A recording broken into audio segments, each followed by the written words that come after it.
이 AI는 기본적으로 규모의 법칙을 따라요. 그러니까 컴퓨팅 파워를 많이 집어넣으면 많이 집어넣을수록, 다시 말해서 GPU를 많이 때려넣으면 많이 때려넣을수록, 그러니까 AI 사이즈를 키우면 키울수록 일관되게 성능이 좋아집니다. 그래서 지금 그 데이터 센터 만드는데 몇 조가 들어가는데도 불구하고 어마어마한 GPU 사기 전쟁이 벌어졌잖아요. 네. 그러니까 엄청난 규모의 전쟁이 벌어지고 있어서 실제로 그 정도 사이즈의 거대 언어 모델을 개발할 수 있는, 거대 AI를 개발할 수 있는 회사가 한 줌도 안 됩니다. 지금부터 앞으로 우리가 5년 동안 뭘 보게 되냐면 한 줌도 안 된 슈퍼 엘리트들이 미국 정부를 약화시키고 무력화시키는 과정을 보게 될 거예요. 입으로는 많이 하는데 막상 법을 만드는 걸 보면 굉장히 주저하고 있고 조심스레하고 있고, 만약에 규제를 많이 하고 뭐 인류의 양심 어쩌고 자제를 하면 되면 중국이 우리를 제치고 나가버릴 거야. 그러니까 지금 너무 걱정스러워요. 그리고 R&D 예산은 13%를 깎아버리고, 그 정말 대환장 파티 같아요. 대환장 파티? 그리고 지금이 AI의 초창기예요. 그러니까 지금 투자를 제대로 하지 않으면 나중엔 소용이 없어요. 현재 상태로는 경쟁이 안 되죠. 그리고 AI가 만든 엄청난 생산성 향상으로 생긴 자원을 사회적 안전판을 만드는 데 써야 돼. 노동시간을 줄여서 괜찮은 일자리를 다 나눠 갖자.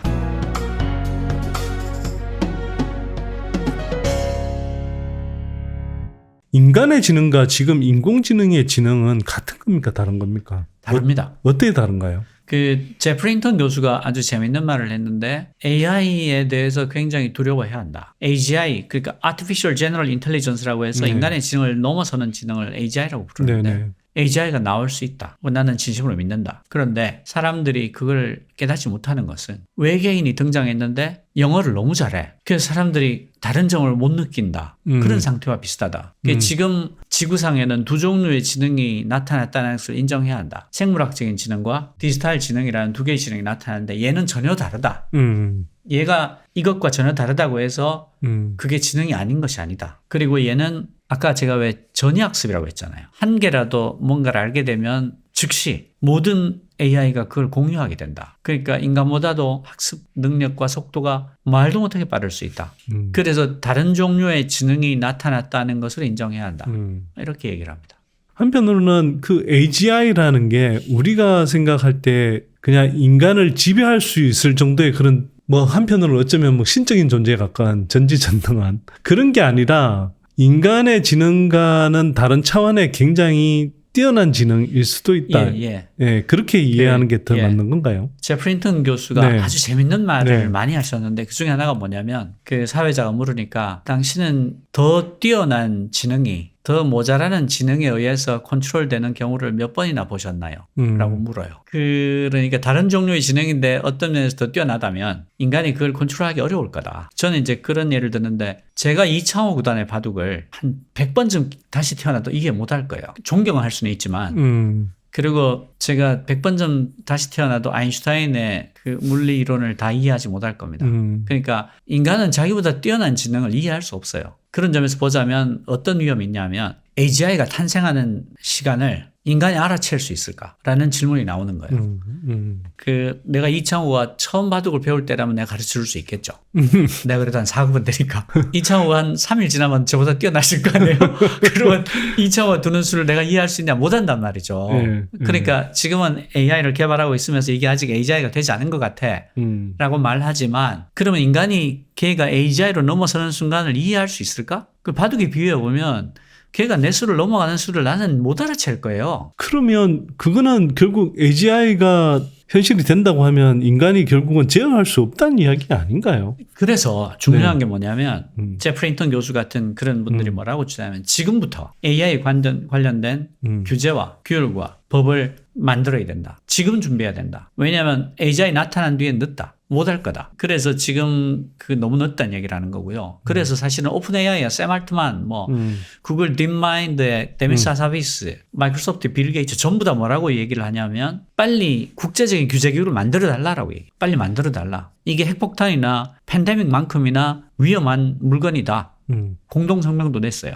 핵폭탄이나 팬데믹만큼 위험하다. 인류의 멸종을 부를 수 있다. 그러니까 빨리 국제적인 규율을 만들어 달라. 법을 만들어 달라라고 이 사람들이 요구를 해요. 성명서를 내고. 근데 이제 개별 기업들 입장에서는 그런 요구를 한편으로는 하지만, 한편으로는 이게 AI 기술에서 이제 계속 최대한 경쟁사, 또는 경쟁 기관들을 앞서가고 싶어 하니까 이제 어떤 국제 규율, 규범 이런 것들이 이제 체계적으로 정리되기 전에는 최대한 자기네들이 속도를 내서 이렇게 발전을 시키려고 하는 욕구가 또 있는 거잖아요. 이게 굉장히 네. 제가 이제 위험하다고 생각하는 게 뭐냐면 이 AI는 기본적으로 규모의 법칙을 따라요. 그러니까 컴퓨팅 파워를 많이 집어넣을수록, 다시 말해서 GPU를 많이 많이 때려넣을수록, 학습 데이터를 많이 집어넣을수록, 매개 변수를 크게 잡으면 크게 잡을수록, 그러니까 AI 사이즈를 키우면 키울수록 일관되게 성능이 좋아집니다. 그래서 지금 그 데이터 센터 만드는데 몇 조가 들어가는데도 불구하고 어마어마한 GPU 사기 전쟁이 벌어졌잖아요. 네. 그 페이스북 같은 경우는 최신형 GPU가 H100인데 H100을 연말까지 35만 장 사겠다 그러고, 그 라마 3.1 다음 모델이 라마 4잖아요. 라마 4를 H100 10만 장 이상의 클라우드에서 돌리고 있다라고 그저께 발표했고, 그러니까 엄청난 규모의 전쟁이 벌어지고 있어서 실제로 그 정도 사이즈의 거대 언어 모델을 개발할 수 있는, 거대 AI를 개발할 수 있는 회사가 한 줌도 안 됩니다. 그런데 그 한 줌이 안 되는 그 기업들이 쓰는 자금이 막대하던데요. 뭐 지난해 올해 기준 거의 한 데이터 센터 건립에만 거의 한 280조 정도를 쓴다고 하는데. 그래서 예. 슈퍼파워, 슈퍼 엘리트 몇 명이서 그걸 다 쥐고 있거든요. 그리고 이 사람들이 앞에서는 그런 공동성명을 내요. 근데 실제로는 그런 법이 만들어지는 거를 굉장히 견제하고 엄청난 로비를 합니다. 얼마 전에 월스트리트 저널인가 뉴욕타임스에서 뭐라고 기사가 나왔냐면, 지금 슈퍼 엘리트들이 갖고 있는 IT 회사들의 로비력이 미국 총기협회를 넘어섰다라고 기사가 나왔고, 넘어서고 있다라고 기사가 나왔고, 그리고 캘리포니아에서 AI 관련된 규제법이 나왔거든요. 네. 그게 초거대 AI만 규제하는 법이었어요. 그리고 그 뭐 대단한 내용도 아니야. 그런데 이게 캘리포니아 상하원을 통과하니까 로비를 내가지고 캘리포니아 주지사가 거부권 행사하게 만들어버려요. 네. 그러니까 실제로는 그런 법안이 구체화되는 걸 반대하고 있어요. 이게 양면적이고 어떤 면에서 보자면 위선적이죠. 근데 문제는 그 한 줌도 안 되는 슈퍼 엘리트들이 인류의 미래를 좌지우지하고 있다는 거예요. 그게 너무 무서울 수 있는 거 아닌가요? 그래서 하루빨리 한편으로는 국제사회가 공동의 규범 체계를 만들어야 되는 것 같긴 한데. 정말 무섭고 네. 빨리 공동 규범의 체계를 만들어야 됐다고 생각하는 게, 이번에 트럼프가 당선됐잖아요. 부통령이 벤스잖아요. 그 벤스가 피터 틸이라는 페이팔 마피아, 네네. 그 팔란티아라는 AI 회사를 창업한 그 피터 틸의 마피아에 속해 있는 사람이에요. 그리고 일론 머스크도 페이팔 마피아예요. 그렇죠. 네. 그런데 피터 틸의 입장이 뭐냐면, 정부는 수명을 다했다. 이젠 소수의 IT 회사들이 사회를 훨씬 더 잘 이끌 수 있다가 이 사람의 핵심 철학이에요. 요번에 사실은 일론 머스크가 트럼프에 접근하면서 이렇게 그 맡겠다고 하는 직책도 뭐 이 정부 효율화 위원회인가? 이름이 정부 효율화인데 실제로는 정부의 기능을 최대한 축소시키자, 약화시키자라는 거고, 그게 피터 틸의 철학하고 맞다 해서 똑같아요. 그러니까 지금부터 앞으로 우리가 5년 동안 뭘 보게 되냐면, 한 줌도 안 된 슈퍼 엘리트들이 미국 정부를 약화시키고 무력화시키는 과정을 보게 될 거예요. 이 양반들이 그 가속주의자, ECC라고, 효과적 가속주의라는 건데, 이 친구들이 기술의 진보가 모든 문제를 해결해 줄 거다라는 확고한 믿음이에요. 마크 안드레센, 넷스케이프 만들어서 엄청난 돈을 저거 그 뒤에 벤처 캐피탈리스트 돈 친구인데, 이 친구가 가속주의에 대한 열렬한 그 신자급의 믿음을 갖고 있는데, 기술의 진보를 막는 모든 것은 불의하다, 옳지 않다. 기술의 진보가 결국 인류를 해방시킬 거라는 확고한 믿음을 갖고 있는 거고, 그 피터 틸이나 일론 머스크 같은 경우도 그런 가속주의의 흐름에 속해 있는 사람들인데, 피터 틸은 엄청난 돈과 엄청난 영향력을 갖고 있거든요. 그래서 그 사람이 노골적으로 얘기해요. 그 정부는 효력을 다했다. 그 소수의 IT 회사들이 사회를 훨씬 더 잘 이끌 수 있다. 그리고 이제 마피아인 벤스를 부통령의 자리에 앉히고 일론 머스크로 하여금 정부 효율화위원회 위원장을 맡게 할 수 있을 정도로 이 슈퍼 엘리트들, 한 줌도 안 되는 슈퍼 엘리트들의 영향력이 너무 커진 거예요. 이 사람들이 AI의 개발을 주도하고 있으니까. 그러니까요. 굉장히 위험한 거죠. 지금 국제사회가 그래서 어떤 노력을 기울이고 있는 건가요? 그게 이제 아주 어려운 게, 각국가 간의 이기주의, 그러니까 기후위기를 각 나라들이 해결하지 못하는 것처럼 AI도 그런데, 중국이 저렇게 앞서가고 있잖니. 특허 건수에서는 미국을 넘었거든요. 그래서 우리가 만약에 규제를 많이 하고 뭐 인류의 양심 어쩌고 자제를 하면 중국이 우리를 제치고 나가버릴 거야. 이런 논리가 굉장히 강하게 있는 거예요. 그리고 실제로도 그 각국 정부들이 그것 때문에 제대로 된 규제를 수립하는 걸 아주 망설이고 있고 딴 나라 눈치를 보고 그러니까 입으로는 많이 해요. 입으로는 많이 하는데 막상 법을 만드는 걸 보면 굉장히 주저하고 있고 조심스레하고 있고 며칠 전에 그 바이든 행정부가 국방 지침 발표했잖아요. 국방에 AI를 적극적으로 써야 된다. 그런 식으로 가고 있고 그래서 그 보면 이제 CDO, 그 칩 데이터 오피서가 있는 모든 정부 기관, 국영기관들은 100일 안에 CAIO, 칩 AI 오피서를 설치해야 한다. 그게 그 명령에 담겨 있어요. 그리고 AI를 국방에 적극적으로 적용해야 된다. 그리고 첨단 AI 기술을 스파이들이 훔쳐가는 것을 적극적으로 방어해야 된다라는데 이건 사실 노골적으로 중국을 겨냥한 말이죠. 첨단 반도체를 전부 규제하는 거에 더해서 소프트웨어에 대해서도 그런 똑같은 동일한 규제를 하겠다. 이렇게 발표를 하고 있으니까 그 미국 진영, 중국 진영, EU 진영 이렇게 나눠가지고 서로 그런 갈등을 하고 있으니까 국제적인 얼라이언스를 맺고 AI에 대한 올바른 규제를 만들자라고 하는 게 굉장히 진도가 느릴 수밖에 없죠. 지구온난화 문제 대응하는 거랑 비슷하네요. 이게 예. 그 글로벌리 대응을 해야 되는데 각국의 이해관계가 다르고 또 경쟁을 하려고 하니까. 거기다가 표준 네. 문제가 있어요. 네. 표준이 사실은 엄청난 비즈니스가 되거든요. 그 은행이 왜 바젤 협약을 지키기 네네. 위해서 돈을 몇 조를 쓰고 있지 않습니까? 그리고 산업계에서는 ISO 표준을 지키기 위해서 돈을 엄청나게 쓰고 있죠. AI에서도 같은 움직임이 있어요. 초반이기 때문에 엄청난 그 주도권 다툼이 있죠. 프랑스가 중국하고 손을 잡기도 하고 영국이 미국과 손을 잡기도 하고 뭐 최근에는 또 영국은 노동당으로 정부가 바뀌면서 좀 시들해지긴 했는데 그리고 미국도 트럼프가 되면서 이때까지 해왔던 모든 AI 규제 노력이 다 무효가 될 위기예요. 그러니까 지금 미국의 AI 안전에 관한 정책들은 깊이 들여다봐봐야 큰 소용이 없을 가능성이 있어요. 트럼프는 적극적인 AI 지능론자. 왜냐하면 피터 틸 그쪽 강력한 지지를 받았으니까 그런 규제는 개나 줘버려 이런 입장이거든요. 그래서 이제 지금 미국은 좀 더 두고 봐야 되지만 AI에 관한 안전에 관한 정책이 사실은 외교에 관한 이야기예요. 그래서 저는 우리나라 지금 AI 정책이 되게 걱정이 되는 게 과기정통부랑 산자부가 영역 다툼을 하고 있고 외교부는 아예 빠져 있어요. 근데 사실은 이게 외교에 관한 이야기예요. 국제적인 표준의 주도권, 안전에 관한 정책의 주도권을 누가 지느냐를 가지고 미국, 영국, 프랑스, 중국이 전부 다 굉장히 거기다 일본도 한 숟가락 하나 얹어서 엄청나게 움직이고 있고 한국만 굉장히 조용한데 들여다보면 과기정통부와 산자부 주도권 다툼을 하고 있는 형국이에요. 그러니까 외교가 아예 빠져 있죠. 그러니까 뭐랄까 우물한 개구리 같은 너무 한심하고 그리고 AI 법도 없어요. 아직. 그러네요. 그러니까 지금 너무 걱정스러워요. 그리고 R&D 예산은 13%를 깎아버리고 그 정말 대환장 파티 같아. 대환장 파티? 지금 네이버가 나와서 검색 서비스를 개발하겠다고 한다면 과연 먹힐까? 지금 누군가 나와서 메신저 서비스를 만든다고 한다면 먹힐까? 어떤 산업의 초창기에만 할 수 있는 일들이 있어요. 네네. 그 인터넷 초창기에 네이버가 검색을 했기 때문에 지금까지 하는 거고 모바일 폰이 나왔을 때 스마트폰이 나왔을 때 제일 먼저 카카오가 메신저를 했기 때문에 먹고 있는 거고 그래서 라인이 카카오보다 기술적으로 훨씬 더 나을지도 모르겠지만 한국에서는 발을 못 붙여서 일본으로 도망가서 거기서 했잖아요. 그건 네. 없었으니까. 그러니까 어떤 미디어의 초창기에만 할 수 있는 일들이 있어요. 네. 그리고 지금이 AI의 초창기예요. 그러니까 지금 투자를 제대로 하지 않으면 나중엔 소용이 없어요. 그러니까 초중학교 때 애를 굶겨놓고 27 넘은 애한테 너 그동안 내가 못 먹여서 미안하다. 오늘부터 하루에 5끼 줄게. 그럼 애가 키가 크냔 말이죠. 성인병 걸려요. 지금 먹여야 돼요. 그런데 R&D 예산 13% 깎아버렸잖아.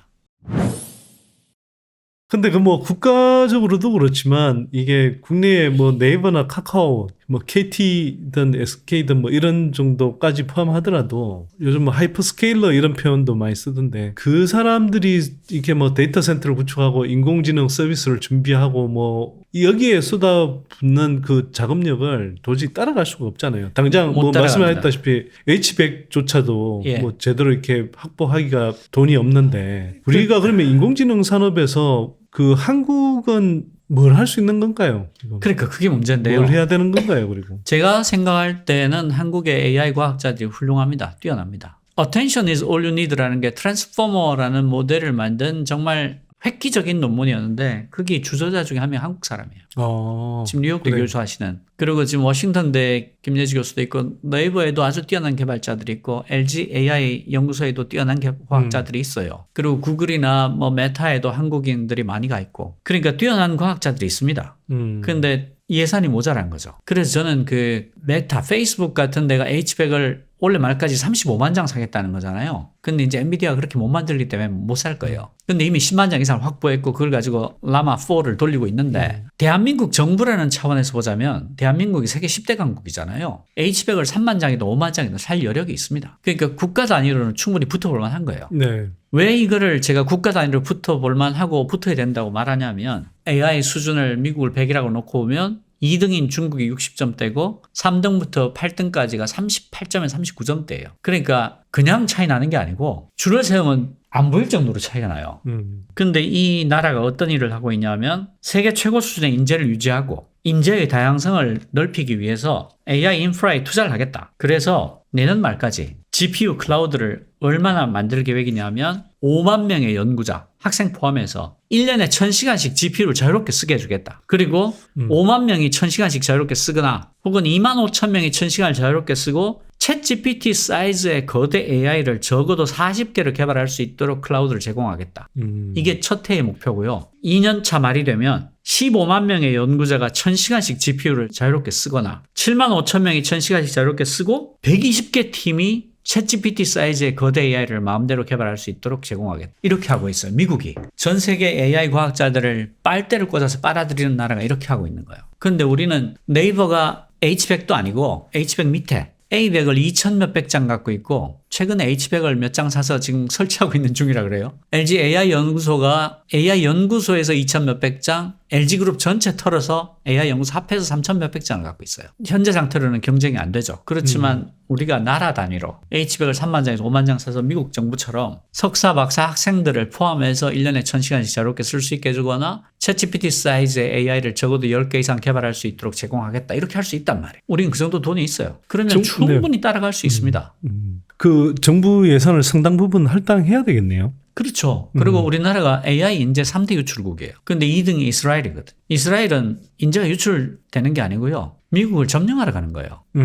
그러니까 거기는 유대계가 네트워크가 워낙 세서 이스라엘은 그렇죠. 미국을 점령하러 가는 거지 미국으로 인재가 유출되는 거라고 보면 안 돼요. 그러니까 사실은 한국이 세계 2대 AI 인재 유출국이에요. 가면 안 옵니다. 애들 다 교육시켜서 미국 시민 됐는데 어떻게 와요? 안타까운 현실이네요. 예. 네.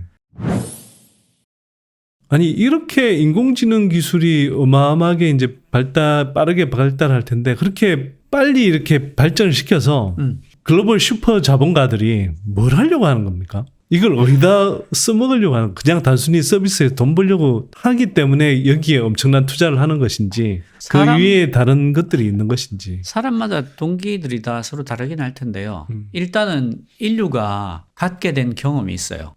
PC 초창기에 운영체제를 만들어서 독점을 하신 마이크로소프트가 세계 최고의 부자가 됐었고 인터넷 초창기에 검색을 만드셨던 구글이 돈방석을 이어가셨고 스마트폰 시대에 애플이 떼돈을 벌어 가셨으니까 자 AI 시대가 왔구나. 이제는 내가 돈방석을 짜겠다.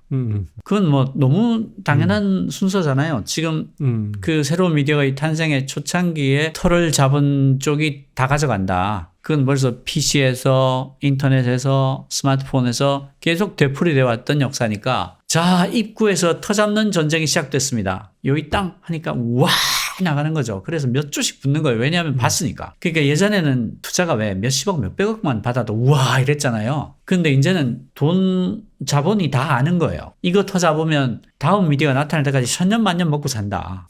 지금 마이크로소프트 지금도 잘 먹고 잘 살죠. 구글 네이버 지금도 잘 먹고 잘 살죠. 카카오 지금 카카오는 좀 그렇긴 한데 하여간 지금도 뭐 자기가 잘못해서 그렇지 독점은 틀림없잖아.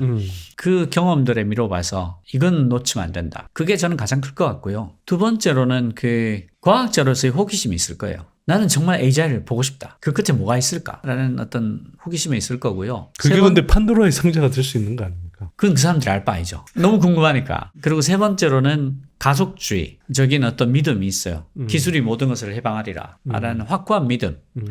그 예를 들어서 일론 머스크 같은 경우에는 아주 오래전부터 노골적으로 뭐라고 얘기하냐면 인류는 다행성종이 돼야 된다. 그게 뭐냐면 지구의 자연 수명이 정해져 있잖아요. 태양이 그 에너지를 다 써서 부풀어 오르면 그 부풀어오른 불꽃 안에 지구가 포함되지 않습니까? 네. 그게 뭐 10억 년인가 밖에 안 남았잖아요. 그런데 이렇게 고도의 문명을 그렇게 없앤다는 것은 우주 전체로 봐서 어마어마한 낭비다, 희생이다. 그러니까 인류가 이 문명을 계속 유지하기 위해서는 은하계 전체에 걸쳐서 거주하는 어떤 종족이 돼야 된다. 이게 일론 머스크의 확고한 믿음이고요. 그래서 일론 머스크가 뭘 하냐면 세 가지를 해요. 휴머노이드를 만들어요. 그 다음에 이 뇌에 전극을 꽂아가지고 그 뇌파를 가지고 동작을 하는 거를 하고 있잖아요. 그래서 지금 그 FDA 승인도 받았어요. 사람 몸에 설치해도 되는 걸로. 그러니까 하반신 마비라든가 이런 분들 대상으로 신체에다 이거를 직접 꽂아서 임플란트해서 테스트하는 거 실험을 허가받았습니다. 그걸 하고 있고 로켓을 화성에 쏘는 걸 하고 있죠. 최근에 왜 젓가락으로 이렇게 200톤짜리 로켓을 잡는 걸 성공해서 난리가 났잖아요. 이게 다 연결이 돼 있어요. 그 친구가 하고 있는 것 중에 그 인간의 몸을 휴머노이드하고 결합하겠다. 그걸 트랜스휴머니즘이라고 그래요. 트랜스휴머니즘이 뭐냐면 인간은 이미 몸에 기계를 결합하기 시작했다. 너 임플란트 하잖아. 백내장에 렌즈 갈잖아. 그거랑 팔을 사이보그 팔로 만들고 다리를 사이보그 다리로 만드는 게 뭐가 다르니? 인류의 진화한 미래는 사이보그가 되는 거야. 결합하는 거야. 라는 게 트랜스휴머니즘이에요. 그래서 그 일론 머스크가 왜 이 전극 실험을 하고 있냐면 AI를 인간의 몸에 결합하고 몸을 사이보그로 만들지 않으면 은하계로 못 나가는 거예요. 자연 수명 때문에. 이 다행성종이라는 원대한 꿈을 위해서 얘가 AI 만들고 휴머노이드 만들고 인간의 몸에 전극을 꼽는 걸 만들고 30층짜리 로켓을 만드는 겁니다. 피터 틸도 노골적으로 정부는 효용을 다했다. 소수의 IT 회사들이 이끄는 게 훨씬 낫다. 이런 말을 노골적으로 하고 있습니다. 빅테크의 그런 리더들이라고 표현할 수도 있고 비즈니스 리더들 중에는 그런 생각을 가진 사람들이 되게 많더군요, 사실. 굉장히 많습니다. 네, 그러니까 제 책에도 있는데 장기주의자, 효과적 이타주의자, 가속주의자, 트랜스휴머니즘주의자 이런 그러니까 우리로서는 이름도 들어본 적이 없는 아주 생소한 아이디어인데 그 친구들이 특히 장기주의자 같은 경우에 그쪽에 모인 돈이 460억 달러가 넘고 요직을 장악해 가고 있고 심지어 미국 대통령 선거에서도 트럼프 편에 서서 부통령과 그 정부 구조조정위원회 이름은 뭐라도 하여튼 사실은 정부를 구조조정하겠다는 얘기죠. 위원회장까지 차지하고 모든 돈을 갖고 AI 개발을 자기들이 주도하고 있고 그렇게 돼가고 있으니까 이건 저는 인류 전체로 봐서는 굉장히 위험한 상황이 아니냐. 왜 우리가 사상의 자유까지 뺏기는가. 그러니까 사상의 자유를 뭘 뺏겼다는 거야 라고 물어볼 수 있지만 사실은 장기주의하고 효과적 이타주의와 가속주의가 실제로 그 IT의 발전을 끌어가고 있다면 AI의 방향을 결정하고 있다면 우리는 그 사람들의 사상을 강제로 따라가고 있는 꼴이 되는 거죠. 그런 점에서는 굉장히 이상한 상황인 거죠. 그런 면에서는 참 이번 트럼프 행정부의 출범이 상당히 좀 걱정되는 면도 많네요. 네. 자, 그리고 또 마지막 하나 질문은 이게 결국 일자리 문제에 미치는 영향이 되게 클 것 같아요. 네, 그렇습니다. 네. 그래서 의장님이 이제 그 말씀을 하시던데 AI가 발달하더라도 결국은 사람이 할 수 있는 또 뭔가 새로운 일들을 찾을 거다 이런 의견도 있는 반면에 AI로 인해서 굉장히 많은 일자리들이 급속도로 줄어들 수 있다. 이런 이야기들이 맞서고 있고 의장님은 보니까 이게 설사 나중에 늘어난다 하더라도 그 향후 몇십 년 동안은 그 줄어드는 충격이 굉장히 크거다 이런 이야기를 하시던데. 네네네. 어떤 새로운 기술이 나타날 때마다 일자리가 줄어들 거라는 예언이 있었지만 한 번도 실현된 적이 없다. 결국 더 많은 다른 일자리가 생겨서 그것을 보충해 왔다라는 게 낙관론자들의 주장이에요. 근데 그분들이 말하지 않고 있는 게 두 가지가 있어요. 하나는 일자리가 없어지고 새로운 일자리가 나타날 때까지 중간에 굉장한 시간 갭이 있다. 네네. 그 얘기를 하지 않고 있다. 그러니까 그 케인스가 이렇게 얘기했잖아요. 사람은 결국 죽는다. 그게 뭐냐면 경제는 장기적으로 평형을 찾아갈 수밖에 없다라고 한 데 대해서 그걸 비꼬면서 케인스가 한 말인데 예를 들어서 태풍이 지금 오고 있는데 이걸 어떻게 되냐라고 묻는데 모든 태풍은 결국은 소멸됩니다. 라고 말하는 게 무슨 효과가 있겠냐라는 거죠. 어떻게 대비하고 어떻게 피하고 피해를 어떻게 최소화하고 지나간 다음에 뭘 해야 되고를 얘기해야 될 시간에 제가 60년을 넘게 살아왔지만 소멸되지 않는 태풍은 본 적이 없습니다. 이런 얘기하는 거거든요. 그러니까 장기적으로 된다는 얘기가 얼마나 한심한가 하는 얘기고 두 번째로는 옛날의 일자리가 사라지고 새로운 일자리가 나타났을 때 사라진 일자리에 있던 사람들이 새로운 일자리로 가는 확률은 굉장히 낮아요. 그렇겠죠. 이거는 미국의 네. 그 아주 보수적인 그 헤리티지인가 거기서 리포트를 냈는데 대부분은 비정규직에 상당히 고용 조건이 낮은 것으로 흘러가더라. 왜냐하면 이 새로운 일자리를 가기 위해서는 오랫동안 학습을 해요. 재교육을 받아야 되는데 그 재교육을 감당할 자원이 없어요. 당장 하루 벌어 하루 먹고 살아야 그렇죠. 되는데 그리고 두 번째로는 재교육 받기가 어려워요. 가령 그 정규직 그 생산직에 있던 사람이 갑자기 AI를 배워서 이쪽 새 일자리 간다? No way. 안 되죠. 그러니까 이 두 가지 얘기를 하지 않고 있는 거예요. 그 헤리티지 리포트에서 확인한 바에 따르면 대부분의 사람들이 이쪽으로 못 가더라. 재교육을 심지어 시켜준다 하더라도 이 문지방이 높아서 그 재교육 기간을 버틸 자원이 없어서 이 두 가지를 말을 하지 않고 있는 거예요. 그리고 세 번째로 말하지 않고 있는 게 뭐냐면 AI는 틀림없이 생산성을 엄청나게 높여놓을 겁니다. 굉장히 높여놓을 거예요. 10배, 20배 이렇게 높인단 말이죠. 그러면 사회체제를 거기에 맞게 바꾸지 않으면 다 죽어요. 그러니까 노동시간을 엄청 줄여야 돼요. 그리고 AI가 만든 엄청난 생산성 향상으로 생긴 자원을 사회적 안전판을 만드는 데 써야 돼요. 제가 딴 데 가서도 얘기한 적이 있지만 예를 들어서 이런 거예요. 우리는 옛날에 살던 것과 똑같이 살고 있다고 생각하지만 사실은 그렇지 않습니다. 굉장히 많은 게 바뀌었어요. 제가 어릴 때는 40 넘어가면 사람들이 다 하고 뒷짐지고 다녔어요. 그리고 환갑 때까지 살아남는 사람이 너무 적어서 어떤 노인이 환갑까지 살아남으면 온 마을에서 잔치를 해줬어요. 환갑 잔치를 했죠. 환갑 잔치를 했어요. 그건 지금 의장님도 지금 환갑 잔치 하셔야 될 나이잖아요. 좀 넘었죠.